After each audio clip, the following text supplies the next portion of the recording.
Hello everybody and welcome to the video. My name is Midway and I hope you're having a wonderful day. I sure am. Today I'm here with some more Legend of Mushroom to tell you about a build that's gonna double your damage as an archer if you are using the right tools, right? So usually in this game, for the most part, you'll just be okay and should be just clicking on quick equip, and that should give you your best skills as well as pulse, right? But Archer is different. We don't really rely on skill damage, and pulse will make a huge difference. So I'm here to show you the difference between these two ways of playing by just clicking quick equip or choosing the right build. So first of all, we're gonna be doing a test, and we got two ways of doing this, right? So we can go into the Blazing Cave and do a test with the build we have right now by just clicking quick equip, and then doing another test with the proper build. We equip the proper build, and then we can also test these out by going, where are we actually going to do this? I kind of forgot about it. It is supposed to be, yeah, here, right, on the Cross of East portal, right? So we can also try and fight this to see how much damage we do in both of those places, right? So first of all, let's just try and defeat the lava behemoth, right? So we'll challenge this and see how much damage we do. Now, while this is happening, I'm gonna tell you that this build doesn't really equate to the best build for PvP, nor the best build for the campaign, and that is because it's not gonna give you the best defensive tools. So if you're struggling when it comes to damage, well, you might not be actually. Yeah, I meant if you're struggling when it comes to surviving, then you might actually not have the best time with this build, because you will probably have a better time using other abilities that will give you a bit more defensive options. But we go in this challenge, we did 107.1 billion damage, right? So it's not close to my highest amount of damage. Now, looking at this much damage, it's probably not gonna actually totally double my damage, but it will definitely increase it, right? So let's now go and fight the Cross of East portal with the quick equip build, and then we'll actually equip the proper build, and we'll see what the differences are between this just clicking quick equip build and the proper right build with all the right tools, right? So here we will try and see how far we can get with this. And then we will try now. Okay, so we did 85.4, right? So remember the number. Now let's go to the skills tab, and let's just remove everything that we're not gonna use, and then we'll equip the right tools. So we'll have a little bit more defensive options here by using Nature's Renewal, having a 30% healing for 30% of our max HP healing, and then having a 20% max HP shield, right? So those two things combined will give us quite some survivability.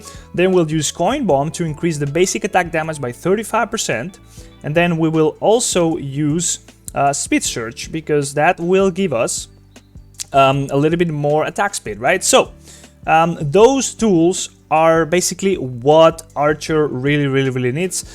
We need more attack speed as well as more basic attack damage. Those are the two main things that Archer really benefits from, as well as just basic attack crit, right? And then we are also using Smoke Bomb because it increases the damage taken by the target by 30% for 5 seconds, right? So that is a lot of basic attack damage that we are increasing here. Now on the side of pulse, we will be using the following. So we got a cactus just because it's gonna be doing basic attacks or extra basic attacks. Actually extra damage, that's gonna count as a basic attack every 3 basic attacks. And then we will also use the chicken, or the bird in this case, because it's gonna give us attack speed. And we will also be using the chicken, which we also have, which is gonna increase our basic attack damage by 30%. Then we will use the Hydrosphere, so we get more of that juicy skills, because it's gonna give us active skill regen. And then we will use something else. So here we got some choices. I got the Mecha Dragon, which is going to increase my crit damage bonus, but it's not the best choice. Best choice would probably be the Eggplant for 10% extra base crit rate, as well as the Banana, because it's going to increase a lot of combo damage, and archers do a lot of combo, and combos basically count as extra basic attacks. And then we could also use the Octopus, if we do have that one as well, to increase more of that combo damage, right? So that all together makes us a whole lot stronger. Now, I didn't change relics. but I also already made a guide on what the best setup for archer is. I was already using that setup on the previous tries, so that won't be a big difference. Of course, it's the same, as well as the player statue. We are going for a lot of crit bonus damage as well as combo damage, right? So we're trying to make the best of what we have here. I'm still finishing up my page on the statue, but we made those changes, and now let's try and give it a go on the blazing cave and see how much more damage we do, right? So yeah, it probably will not straight up double my damage now.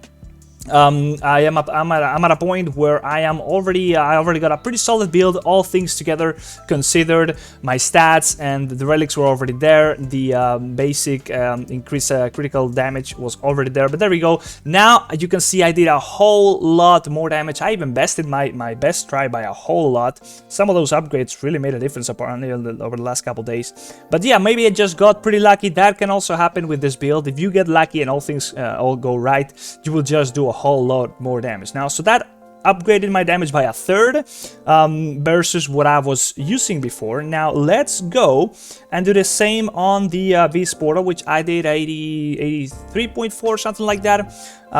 Let's see if we can best that now, right? So main thing is gonna be surviving, and if we get lucky, definitely there we go. So we didn't really get lucky and we died really damn fast. That's also a thing that can happen. This build, as I mentioned, is not the best for PvP or the campaign. Because you will just not have the right tools. For example, sometimes you would rather be better off with using stun instead of extra damage, because, well, that stun can really save your life, or other stuff that will reduce the attack speed of the enemy target as well as the attack of the enemy target. So attack speed and attack reduction, those things combined could also make your life a little easier since you already have a whole lot of damage. But yeah, it's basically a gamble. If you get lucky and everything goes right and you get a lot of crits, then you could pump out a lot of damage. When dying is the problem, the build that I shown you wasn't actually the best. But when it comes to just raw damage, and especially for the Blazing Cave as well as for the raid, this build really makes a huge difference, right? So yep, hopefully you can test it out and let me know if you got anything better as well. But yep, in the case of PvP, I'll probably make a guide further down the line, so hopefully you enjoyed that. Now before you go, if you're not yet using Aptoide, you should definitely try and do so. Aptoide allows you to get up to 10% all the way up to 35% extra value for your money. So what this means is that whenever you are trying to make a purchase, and if we go to the store and try to buy anything, when you pay through Aptoide, you can accumulate a bonus based on that purchase value. As I mentioned, that can go from extra 10% all the way up to 35%, and that bonus scales up based on the amount of purchases you have already accumulated, as well as if you use my code, that gets you an extra 5% baseline, and as well as if there is an event going on, which increases that bonus baseline for either game, or rather any game that might have the event active. And then what happens is whenever you have enough coins, or credits in this case they're called, then you would be able to use those credits, the extra bonuses you got, to make the purchases instead of actually using your own money. So basically you are getting more value for your money. You are also getting a bit of a discount in further purchases as you are accumulating bonuses that could then be used for those further purchases in the future. So yeah, definitely very good value. I've been using this for a little while, really enjoy it. I got guides down there in the description on how to set everything up on your phone as well as on your PC on an emulator. By the way, this only works for Android, so if you're an iPhone user, I'm sorry, you will probably have to use an emulator like BlueStacks on your PC. Again, have guides on how to set everything up pretty damn quick, pretty easy on the description. And yeah, hopefully you enjoyed that. I'll see you in the next video. Bye bye, see you.